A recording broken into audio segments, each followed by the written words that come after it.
Hey, good morning, everyone. Can you hear me?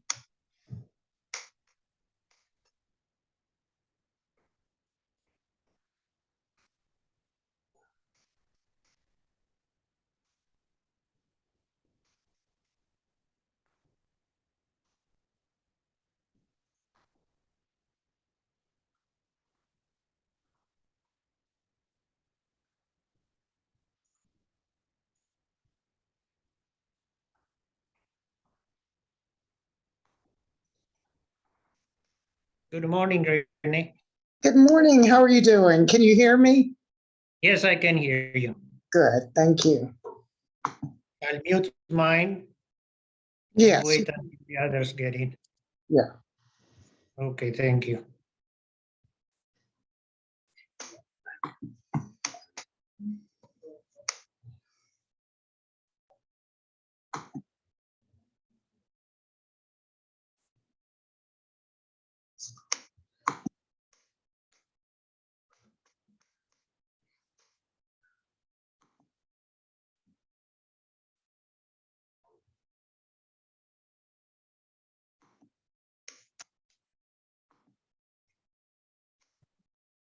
Good morning, Renee. Good morning. How are you doing? Good, good. How are you? Good. Thank you for joining us. Always good to join, to Good. learn something new. Yes, absolutely. Can everybody see my screen? I can, yes. Okay, good. Perfect. Thank you. We're going to give it a few more minutes. We still got about 8 minutes and we'll get started right at 11. I want to be mindful of your time and I appreciate you attending.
Hey, everyone. Good morning. Thank you so much for joining us. Everybody is muted. And what I'd like to do is just leave you on a muted status for now. Let's get through the documents that I want to go over today, which is the agency agreement and a couple of little additional documents that go with that. And then what I want to do is open it up for Q&A from all of you to either ask questions or lend your experience to, using this form in real time with the real public. So I want it to be very interactive for everybody to get something, out of this. A little bit of housekeeping up front. This is the beginning of a series that I want to go through, starting with agency, both listing and buyer's agency. And this is a series, not all today. The purchase and sale agreement, lease agreements, contract to closing process. I want to talk about timelines, defaults, and of course, remind transactions when everything is said and done. And then after the sale, what you should and what you are or not responsible for after the closing. All of these sessions are going to be recorded. We're going to keep them at an hour or under. They will be uploaded to our YouTube channel, which is free to everyone, on Chapman Hall Realtors. You can find us on YouTube at Chapman Hall Realtors. And while we're talking about social media, kind of, sort of, please like and join us on Facebook, Instagram, and LinkedIn. Follow Chapman Hall Realtors. And then go into our website at chapmanhallrealtors.com. Take a look around, go to our agents list. If you see anything on your bio, let us know and we'll get it updated. So anything you guys need, we have it out there for you. Okay.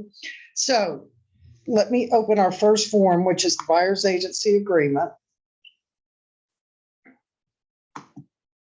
And can everybody see that? Okay.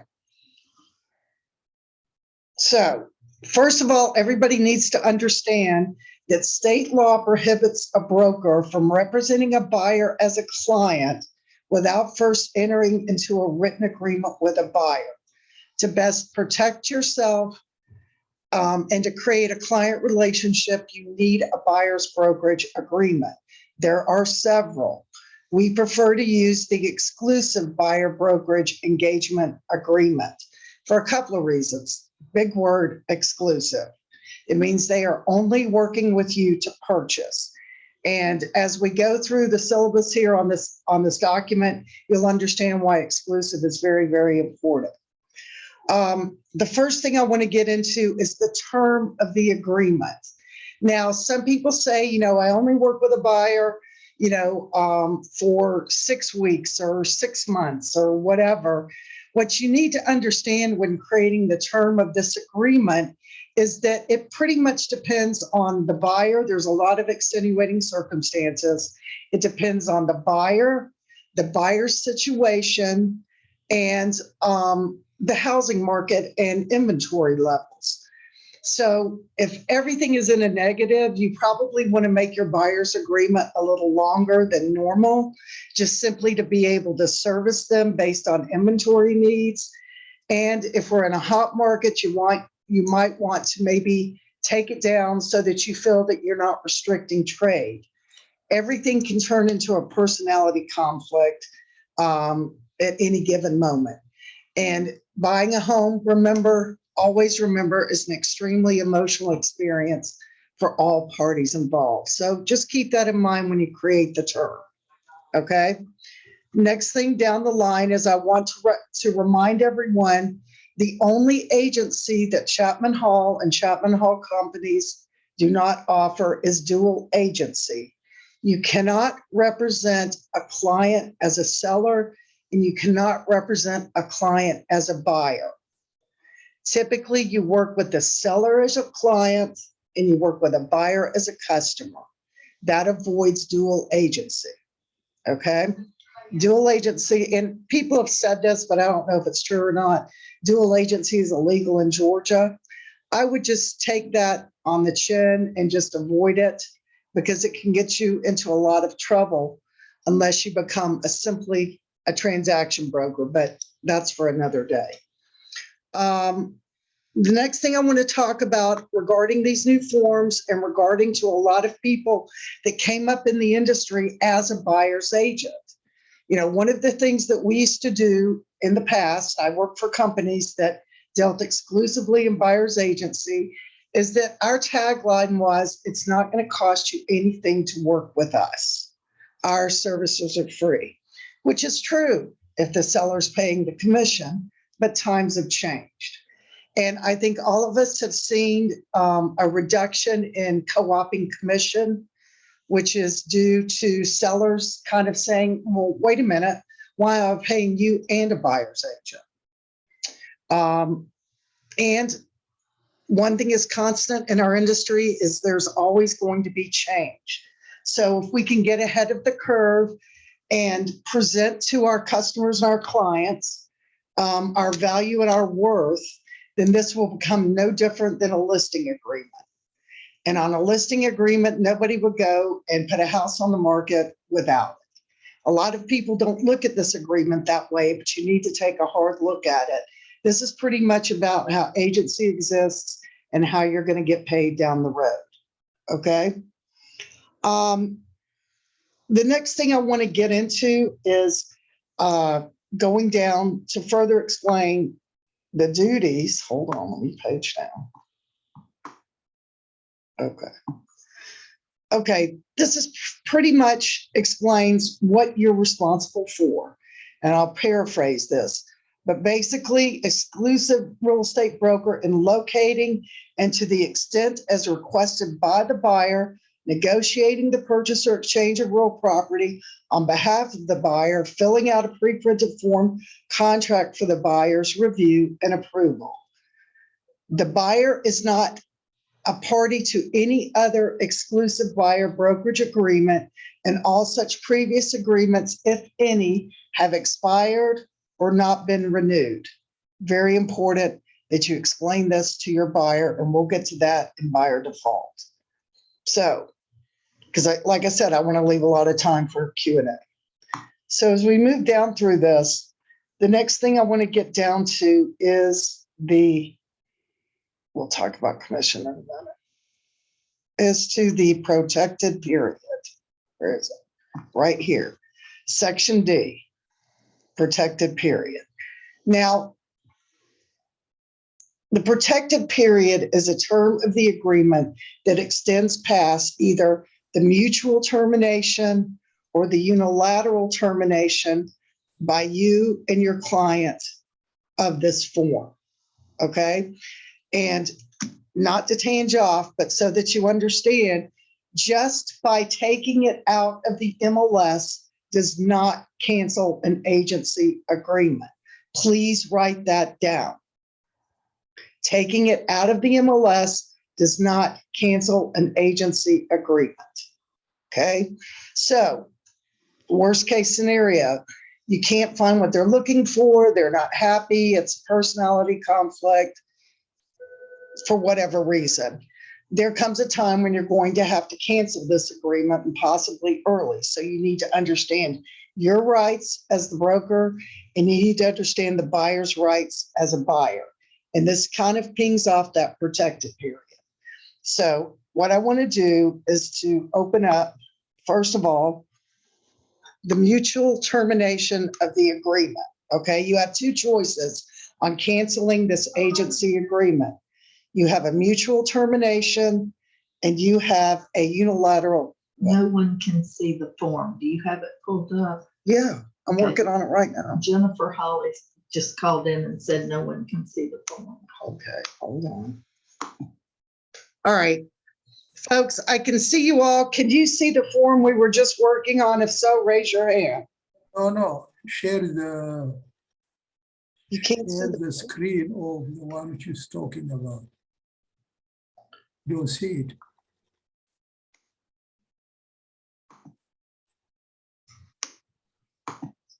How about now? Can you guys see it? Maybe, hold on. Yeah, it is coming now. It's good. Okay. Yes, I can see it. Yes, we can. Okay, I apologize. I would have hoped that somebody would have told me you didn't see it. So let's backtrack. Let's go back over to our exclusive. Okay. I had highlighted this section on our exclusive. These are the things that we were just talking about in case you didn't have one in front of you. The 4 topics were term of the agreement, commission, protected period, and buyer default. Okay. Now, going back to where we left off, 2 ways to terminate this: mutual agreement and unilateral agreement. Mutual agreement is really a great way to end this relationship with no further obligation that the buyer owes you a commission or you owe any duties to the buyer. As we move down the page, it says if the brokerage agreement is a listing agreement, the cost to remove early the listing from any multiple service in which the property is listed shall be paid by the client. For any of you that have paid an MLS fee of $25 in FMLS or $25 in GAMLS because your client canceled early, remember, having a termination agreement allows you to collect those funds, okay?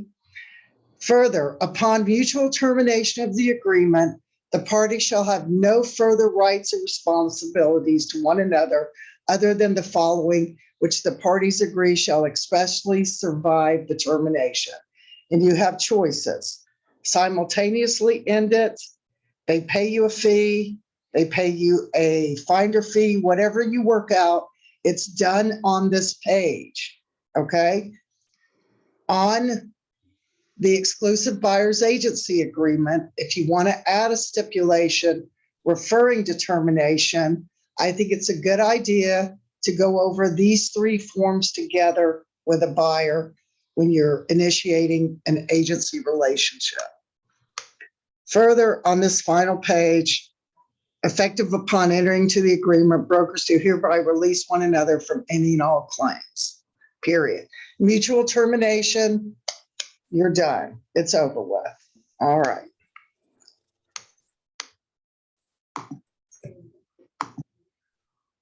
Unilateral termination. Okay. Unilateral termination is a 2-part form. It can be terminated by the buyer, which is on top, or the client, or terminated by the broker, which is on the bottom.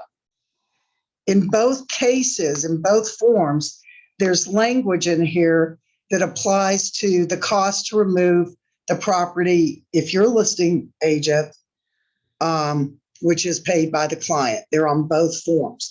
And the reason why I bring it up is when you go into GAR forms and you go to mutual termination or unilateral termination, it says on the GAR forms choices, either for a buyer or for a seller.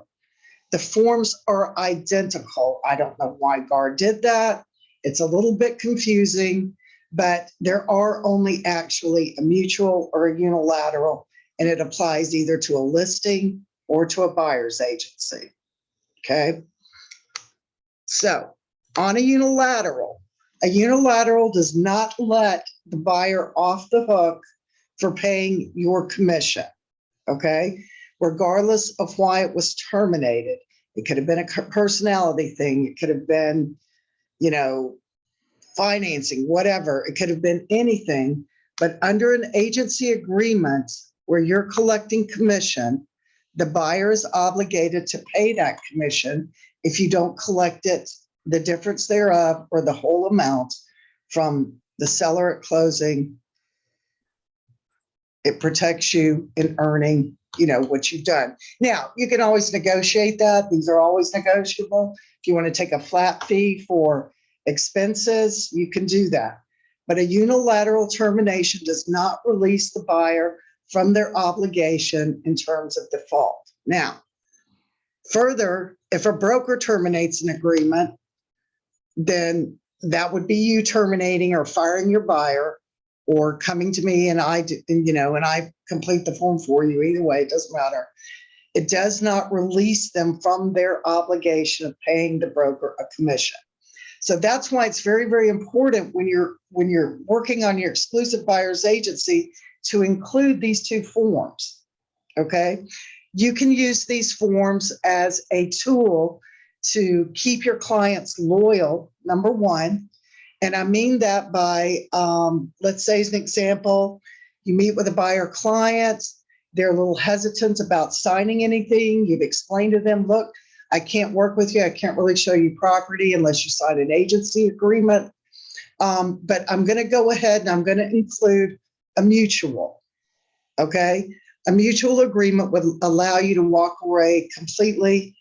I wouldn't owe you any obligations. You wouldn't owe me any obligations. That's one way to overcome pushback on them signing a buyer's agency with a commission amount attached to it. And that's just one item. On unilateral, again, they need to understand that if they terminate it, that they're still going to be responsible for paying the commission. They're not absolved of that responsibility just because the agency agreement doesn't exist anymore. Okay. So back to our agency agreement. That's why I wanted to go back to the protected period right here. Protected period, section D, first page. The length of the protected period as that term is hereinafter defined shall be blank. Now, in my opinion, I think a protected period should be a reasonable amount of time. And let me explain why. Whether if the agreement is unilaterally terminated by the client, the buyer, then the timeline for a protected period would start at the date that the contract would have terminated naturally. Okay. And by that, when you drop down here to your protected period, I've got guys in the way. Okay. Let's drop down here to.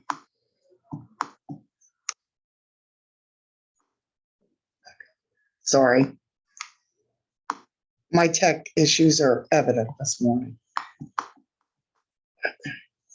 So, protected period, buyer's agency, where is that section?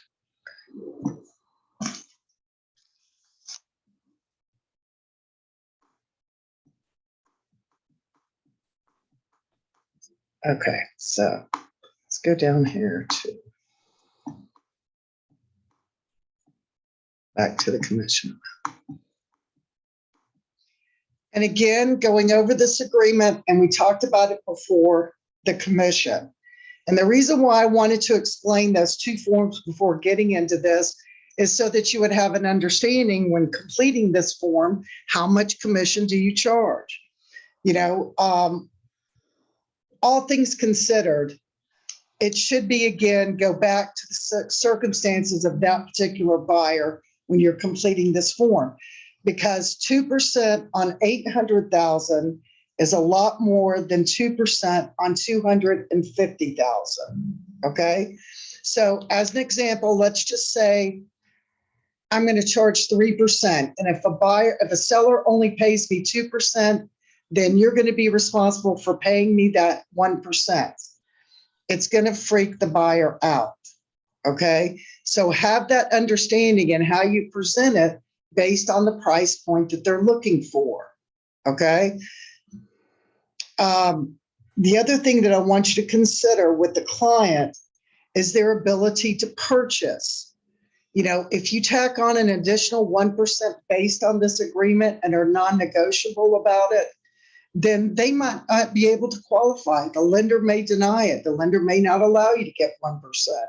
There's a lot of extenuating factors in each transaction that you have to consider. Further, there is no set commission amount out there. I don't want to hear anybody really use the term that this is what everybody charges, or this is the going rate, or things like that can get you in trouble.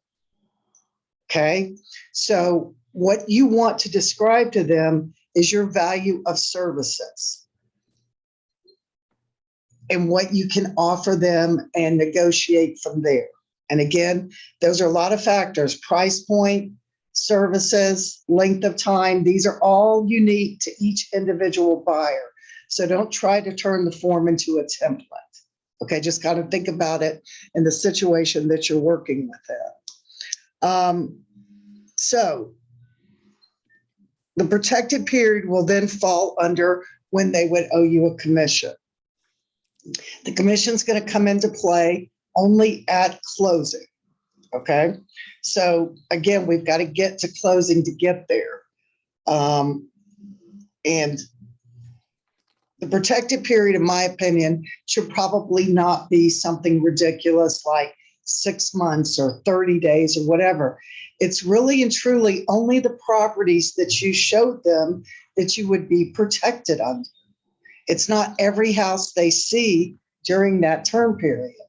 So you need to understand that as well, because you have to realize that if they're terminating it and they're still in the market to buy, then they're just going to go work with another realtor. And you may or may not know about that. So it doesn't do any good to make this protected period any extended length of time. Some agents use 10 days, some agents use 30 days, some agents use 60 days. I would venture to say probably not go past, a 30-day period, in my opinion. Because if you've shown them everything out there on the market that they can afford or qualify for, and you've done your job according to your standards and a professional standard, then there's not much else out there that they could look at. So you would be protected. Okay. And if it's a hot market, houses are going to go really quickly regardless. So a long-term protected period doesn't really make sense. Okay. So we kind of covered all that. Let's talk about buyer default. In this agreement, there are 4 separate places listing buyer's obligation of default. Okay. And they start at the beginning and they go all the way through the middle part, which nobody ever reads. They read the first and last page, and then they don't go through this. Here's the protected period. Now it comes up. Okay.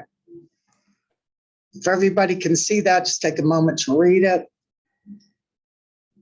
And why I feel that a protected period, a long protected period is not necessary. And we'll get into that in Q&A.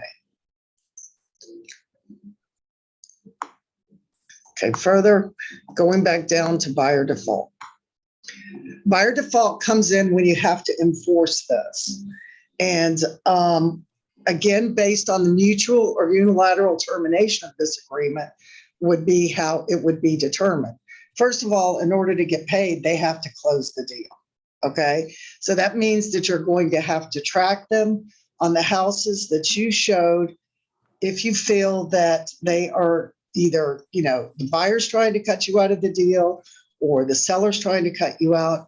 Either way, it's going to be up to you to do the research. Nobody is going to call you up and say, hey, by the way, just wanted you to know your buyers went under contract on 123 Main Street and you showed it to them. Nobody's going to call you, tell you about it. Some do, but most don't. So being very wary of that, having the agreement, having the mutual or unilateral termination, and the amount of term is all very, very, very important.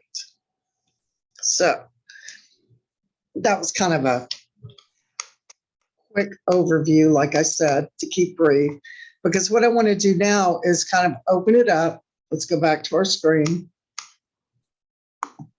Kind of open it up and offer you guys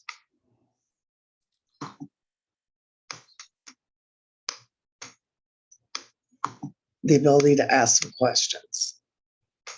So back to participants. Okay, any questions?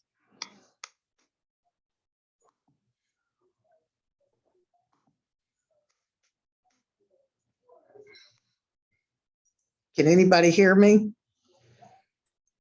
Okay. Yes, I have a question. This is Yvette Williams. Hey, Yvette. Hi.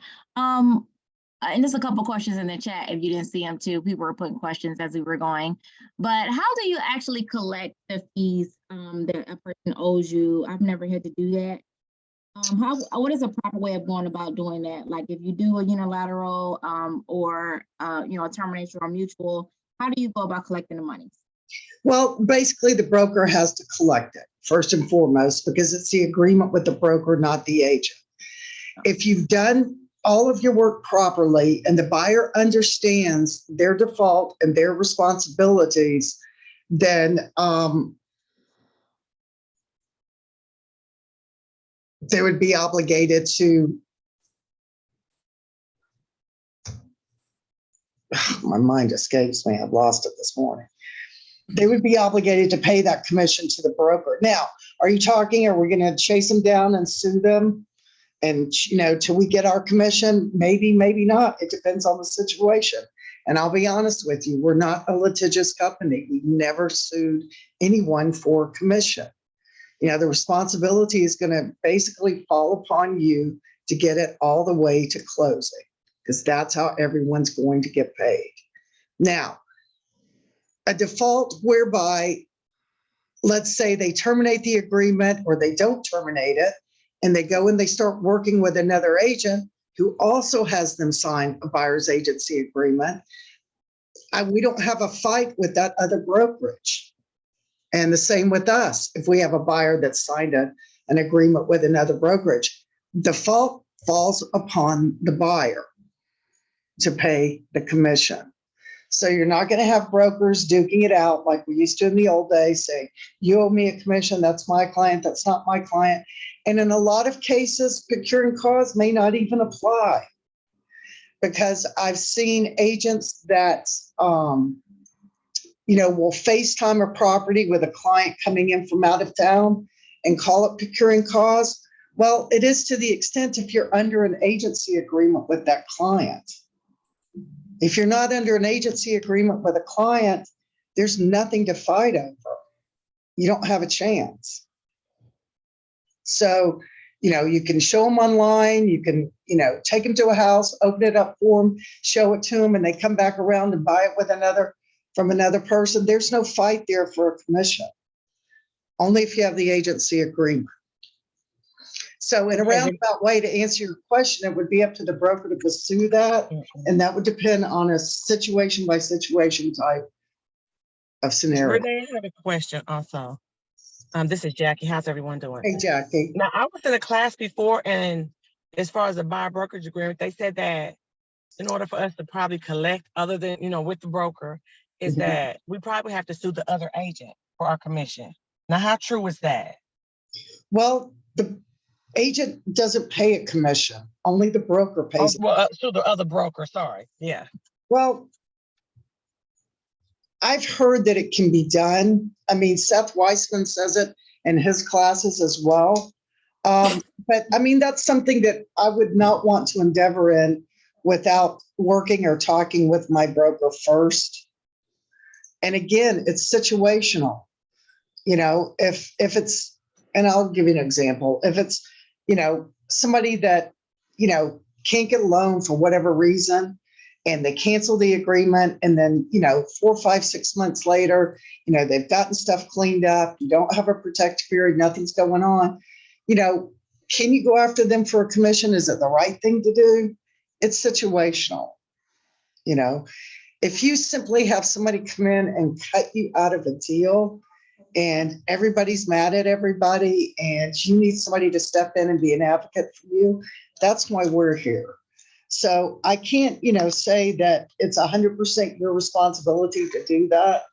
I think it falls upon some support or something from a higher level in management to do that.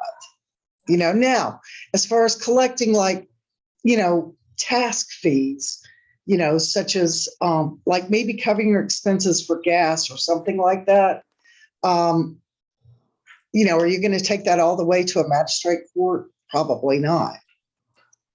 Would we send them a letter?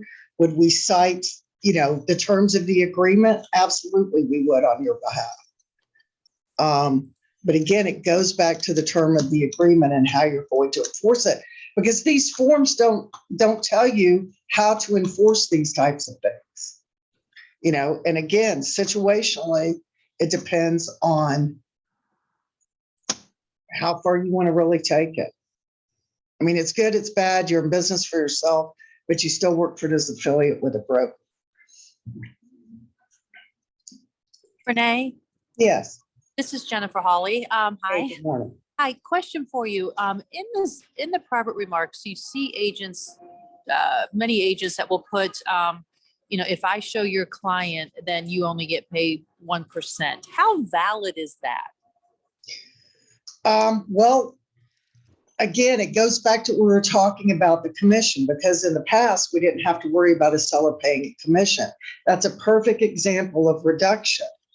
So if they're only going to pay you 1%, that's when the buyer's agency would work in your favor to get an additional percentage or 1 or 2 percentage points. They can absolutely do that. There's nothing wrong with it. Some private remarks. It's an offering of a co-op share to a realtor, and they can set the rules. You can set the rules of your listing agent. But they have in the listing, on the listing, it's a 3% commission. Right. But stating that if they are the first one to show your client, let's say a client, you have an agreement with the client, and for some reason they call that agent off the sign and that agent shows that property. They're Sure. saying that you only get 1% because I showed the property. Is that valid? That is valid, and you see them in the MLSs. And again, if they're only offering a 1%, and this is the house your folks want, that's when you refer back to the buyer's agency agreement and the commission agreement within the buyer's agency. Because you can't force them to pay the 3% if they have it very clearly. If you're not there at the first showing or writing up the contract, which a lot of builders do, then we're only going to pay you X amount. That's absolutely valid way that they can do that. And there's not necessarily anything wrong with that. That's their offer of co-op share to the community, to the industry.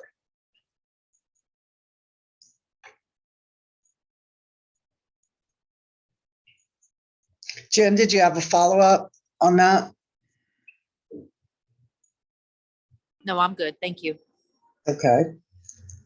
I had a question regarding what Jennifer was saying. Okay. Well, what if you usually sign your buyer's, you always sign your buyer's brokerage agreement before you know the houses you're going to show. So, you may not put that clause in, put that percentage because you don't think it's necessary. So, how do you usually don't go back and get them to re-sign it, It's real hard, right? It's real hard to go back and get them to sign it. But there, again, it's also a tool. If, you want to do it that way, and then you come back around and you say, look, guys, I'm going to have to get 3%, or I'm going to have to get 2%, or whatever. Sure, you can always renegotiate it. Are they going to be so willing to sign it? Maybe not. I think transparency and understanding is the most important thing you can do with any client. So just go through it in the beginning and just say, look, if we get out there and a seller's not going to pay me 2 or 3%, I want to ask you guys to cover my expenses. This is the value that I lend and bring to the table for you. And be able to back that up. Does that make sense, Jerry? I mean, have you ever been able to go back and get it? I mean, give me a life example here. You've got a lot of experience. I have not, because I've not run into that, but it could happen, Has anybody had that experience? Okay. I'm going to take that silence as probably a no, but negotiating up front, know your value, know your worth, because you wouldn't go into a listing presentation with the listing agreement and say, I'm going to do this for free and I'm going to pay this co-op on my own. You've got to kind of treat this form the same way. This is your listing agreement, and don't call a listing agreement. It's your agency agreement with the buyer to guarantee that you're compensated for your time and effort in working with them. Just like, you go in and you meet an attorney. Attorney's going to sit down, talk to you a little bit, find out what the situation is. Then he's going to tell you what his fees are. Same thing. Use that same analogy if you have to. But it's important that you know how to use it and use it as the best tool. And I probably didn't explain it the best this morning because I got a little sidetracked, but everything that you need to know to protect yourself is in there, and it's important. Does anybody want to talk about term or protected period?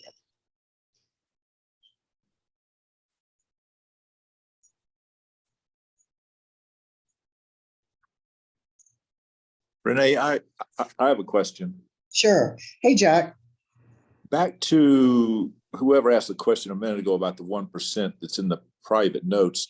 Isn't there a line in the listing agreement, which of course we as buyer's agents would not be privy to, but looking at it from the seller's agent perspective, isn't there a line in that listing agreement that addresses special circumstances where they wouldn't share the full, say 2% or 3% or whatever it says? In the actual listing agreement itself? I might be misremembering that, but I thought there was something where you fill out that commission. There's a line under there. On the agency agreement. On a listing agency agreement. Okay, we're not talking about listing agreements today. I know that, but it addresses the question of the 1% in the private remarks. If I'm remembering correctly, we can talk about it later. I just wanted to raise that question. I understand where you're going with that. Now, when you sit down a listing agreement and you say to your seller, look, I want to list this property for 5%. I'm going to offer a 3% share and I'm going to take 2% from my brokerage. Sound like a reasonable conversation? Now, when you have agents that are showing up and this comes from experience because, everything happens because of a reaction. So if you have an agent putting that in there, it means that they're out there showing these properties and not asking the question, are you working with an agent? Please have your agent contacting me. They're jumping on them. They're probably trying to convert them to their client. And there's a lot of reasons that they would have gotten burned in a situation like that. So having said that, if your buyers are out there wandering around and seeing property without you, or you don't know about it, and I show them my property, I want you to understand I'm reducing your commission. It's legal. The seller is still going to pay you the amount agreed upon in the listing agreement. And you're still going to share based on what you put into the listing agreement, but it's an extenuating circumstance. And you're putting it out there up front, I'm not going to do your job for you. So I look at it as a perfectly rational way of doing business. Again, a reaction to a situation that has happened, whereby they're doing all the work and then they're under an agency agreement. Does that make sense? Mm-hmm. Okay, so these are. Okay, this is a great question from Tim. When you close a deal with a buyer, does the buyer's agency agreement terminate automatically? No, actually, it does not. It terminates on the natural termination date. So technically, if you wanted to get technical, you would go in and you'd need to mutually terminate it upon closing if it did extend past. Let's see. But I thought if your buyer's agreement expires and you're under contract, the contract supersedes the agreement. Absolutely correct, Jerry. If you're under contract to purchase and your buyer's agency agreement expires, you have two choices. You can extend your buyer's agency agreement, or it will stay in force until the closing date. So yes, you're absolutely, if it's under contract and is set to close and it expires, it will automatically reset to the closing dates. But you also have the option to extend that if you want to. And it's in the contract as well. Any more questions, or I'm looking at our chat box. Most of it, unfortunately, is I can't see the form. So I Hi, apologize for that. Go Renee, ahead. I have a question. Hi, this is Blair Holiday. Hey, Blair, good morning. Hi, good morning. I'm looking at these documents. Do we have, is there like a location where we can have access to these forms online, or how do we? Yeah. Yes. Where do I go to find that? Find these? Yes, and to introduce Blair to everybody, Blair joined us last week. He's a brand new agent that just joined our firm and a brand new agent to our industry. So Blair, the way you would get the forms is either through a licensing with GAR or through, oh, you're in realtors. Okay, so through your board membership and your NARDS ID that you were issued, you would go into Remine or go into GAMLS Transaction Desk. You put in your NARDS ID and then you can access the forms. So if you haven't joined the board yet, you won't be able to access the GAR forms until you do. And that's to be a realtor and not just a licensed real estate agent, correct? Correct. Okay. And you're in realtors, you joined us in realtors, right? I think I did not. I think I just did the licensed real estate agent. Okay, so that would be Chapman Hall Realty. And in that particular case, what you would do is go out to Georgia Association of Realtors website, go to contracts, and you can purchase them. I think they're like $287, $297, something like that for an annual subscription. Once you pay for that annual subscription, they'll submit to you a license number. You would then go back into either GAMLS or FMLS and input that license number where your NARDS ID would be. And then you will have access to the forms as well. And for Blair, again, because you are new to our industry, we prefer to use the GAR forms for a couple of reasons. They're very simple. They're very easy to understand. And they are much more protective of all parties as opposed to a flat contract like the RE forms or even a builder agreement. And builder agreements, we'll get into that down the road. The builder agreements are always one way. They benefit the builder only. But I don't want to open that door yet. Yeah. So, but we will. We'll get to that. We'll get to that point. Definitely. Thank you. Yeah. And also further, I mean, just so you know, if you have questions that you don't feel comfortable asking, with the group, or you need more information, or you're new like Claire, then please feel free to reach out to me at any time, and we can cover stuff that may or may not pertain to agents with more experience that are on the call as well. So everybody's supported always. Again, for those of you that joined us a little late, this video will be, and I'm ashamed it's the first one, but it is what it is, will be uploaded to our YouTube channel at Chapman Hall Realtors. And also, while we're on that, join us, like us at Facebook, Instagram, and LinkedIn, just to name a few. Now, this won't be posted out there, but it will be on the YouTube channel. And there's a lot of stuff on that channel if you haven't been out there in a while. We have the FMLS Remind training. We have some Dirk Zeller. A lot of the real estate gurus are out there with seminars and webinars. So, it's fun. Any questions?